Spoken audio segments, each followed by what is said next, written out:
Hello, this video is coming to you from Öland, and in Sweden there are still cases where people ask you for example, if you mention I'm going to Bosnia Herzegovina, and even people who, I mean, Croatia has developed very much with tourism, and still people can sort of ask you, is it safe down there, you know?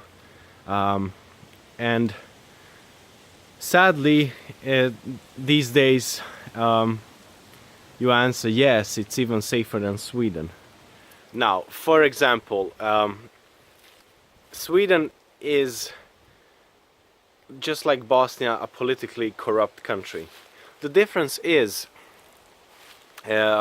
without going into history of like 3 wars during the last 100 years and a lot of theft and, you know, genocide that's been going on in the Balkans, but Sweden has more of a surplus in money, so they have more money over, so they can be corrupt and, you know, make deals about construction.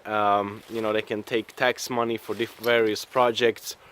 They can do as they did in Gothenburg, ask the people, you know, do you want to pay road taxes, and do you want this railway construction to be built on the west coast of Sweden, and the people say no, and still they go on with it, raise the prices for the road taxes and give the money directly to the immigration crisis, while they have to, I mean, Gothenburg, Western Sweden, have to borrow that same money they earn from the road taxes from the government. I made a video about this, but Sweden is very corrupt. And I also had a Bosnian who asked me, you know, is there corruption in Sweden? Of course there is. So you have both cases of like ignorance in both Bosnia and Sweden. Swedes asking like, is it safe in Bosnia? And Bosnians asking, you know, is there corruption in Sweden? Because some still think that Sweden is a perfect country.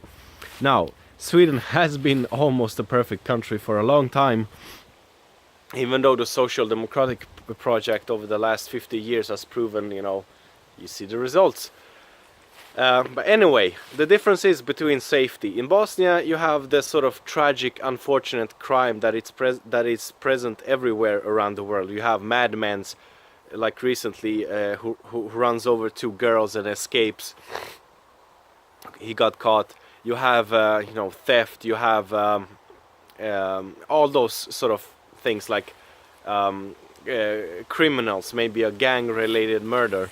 You know, sadly, that's always present in a sense. You know, idiots, madmen or mad women. But you can be a woman and walk around and not feel threatened to be raped.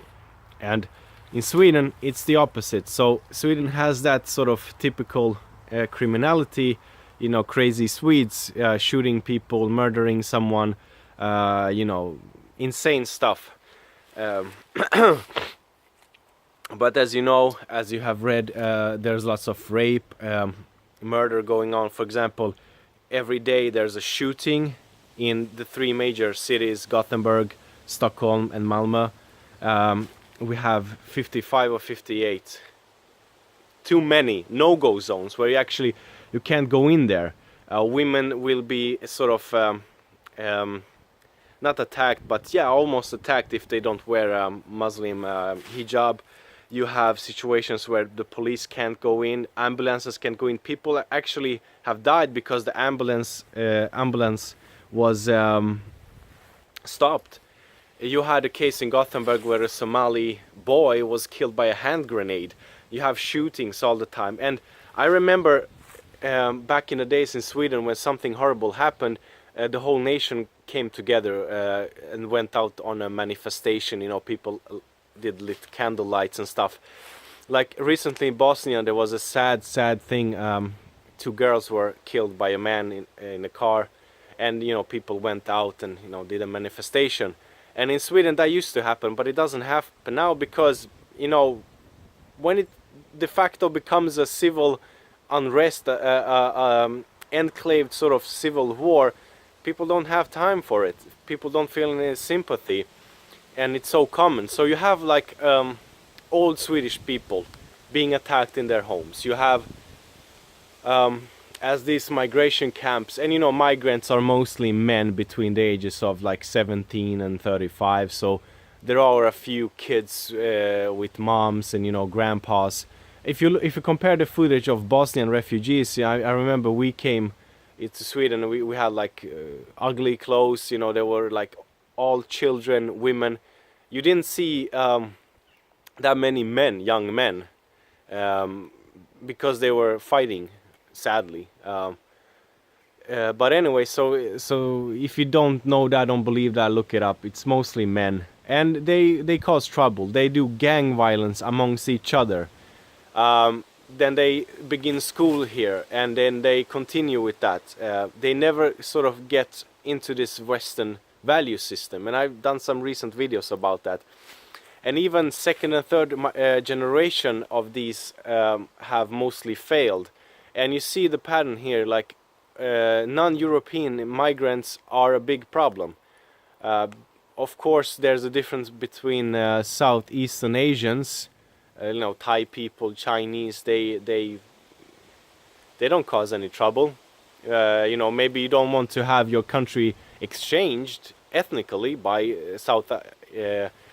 Southeast Asians, but they are productive people. And of course, I mean, Turks are productive, Iranians are, all those who came back in the days to Sweden. But now we have like the lowest of the lowest people coming here. And I mean, culturally they are. And as Sweden always wanted to be so perfect, you know, and help these people, they have sort of trapped themselves. And the money is running out. So the corruption is becoming more not obvious, but more you see, Sweden school system, healthcare, the welfare state is going down. And I remember when I was a teenager, like in 2002 to 2007 even, you know, Sweden and, you know, were promoting like the Scandinavian model around the world. Well, nobody's doing that anymore, because the money is running out, and the only way you can take money is from the working people, like, and you know, that is downhill, and that is a bad way to go. So you eventually sort of get a situation like in Bosnia you have corruption and a politically crazy system. People are unemployed, but they work black, because if Bosnia has officially like 36 or 40% unemployment, I don't know, but if that was the case, it would be looking like some really poor African country. But people are, you know, if you ask someone to fix something, you know, or taxi drives, they don't give you receipts. Most money goes by untaxed, you know. It's a corrupt system, but it's safer than Sweden in the sense of personal safety in a way. And remember, people down there were actually killing each other 20 years ago. Not all people wanted to kill each other. And here you have, in Sweden, like on the road trip from Gothenburg to here, you pass small towns. And this summer we did a road trip in Norway, and there's such a difference between the small towns. Here in Sweden, you know, it feels hostile, you know. And I've been driving here like 4 years ago and now, and it's a difference. In Norway they are investing in the small towns. They are like giving you know, government initiatives, like you know, you start a business here, you know, they will boost you a bit so you can establish something there. And that's why Norwegian small towns are cozy. You actually want to live there. So Sweden has become unsafe in that sense, and people here still ask me if Bosnia is safe, and that's what I answer. I say like, yeah, it's safer than Sweden. It is. I mean, just Google, just go and search upon the stuff that's been going on in Sweden.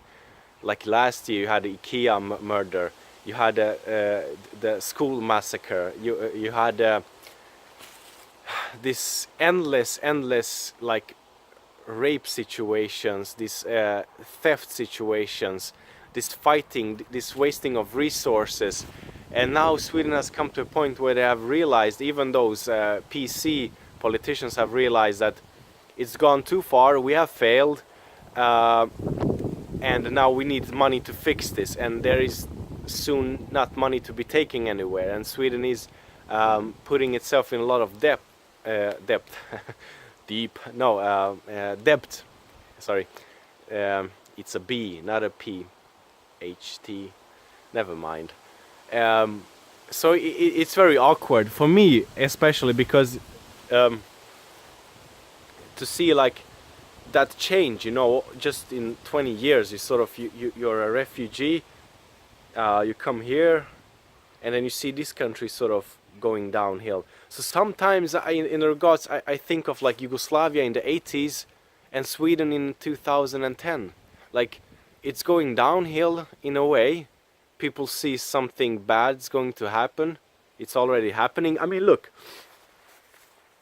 the amount of shooting and like terror in Sweden that's going on in the no-go zones, in the small towns, everywhere, that's even more that was going on before the wars in Yugoslavia broke out, because that escalated very quickly. But here it's like, you have to call it for what it is. It's a civil war sort of thing. It's a separatistic thing going on. You can't, I mean, if you throw Molotov cocktails at police and ambulances, you're attacking the hands and legs of the government who are there to help you. So and you know, what can you do? You can, you know, there's no simple solution with this current politics that's going on in Sweden. There is no like quick fast solution. And yeah, so I sort of sometimes think of it like Yugoslavia in the 80s and Sweden now. Oh, half a dozen cows, but they were so silent. Oh, no, the whole field is filled with cows over there. Anyway, so that's strange. That's strange to witness something like that. And you see, if Bosnia had the same surplus amount of money as Sweden had, or has had until like these days, it would be a good country like what Sweden was. So down there is no immediate problem as in Sweden, besides the political and, you know, the still ongoing like political stupidity after the wars. But in a way, I mean, you feel safer. We were there last year, and it was a very different ambient. Yeah, it's weird. I had to reflect on this because these questions pop up, like Swedes who think you can't like walk in the streets of Bosnia, and Bosnians who think like in Sweden everything is like giving to you from the golden hand above. And let me introduce to you a Swedish cow and her baby. That's that. It's you know, I had to make this video because it's been popping up in my head so often, and I mean really it's very weird to see this transition going on, like from good, like, you know, from a situation that what can go wrong to things are going wrong very badly. And back in the days I used to dream or plan sort of to have a place in the countryside in Sweden. I won't be doing that, you know, because these problems in Sweden are not located to specific ghettos. They are everywhere now. Yeah, we're just being here for some time and renting this place. But, you know, this whole situation has changed my plans of the future, because I have a daughter, you know, and I want you to grow up in a culture where the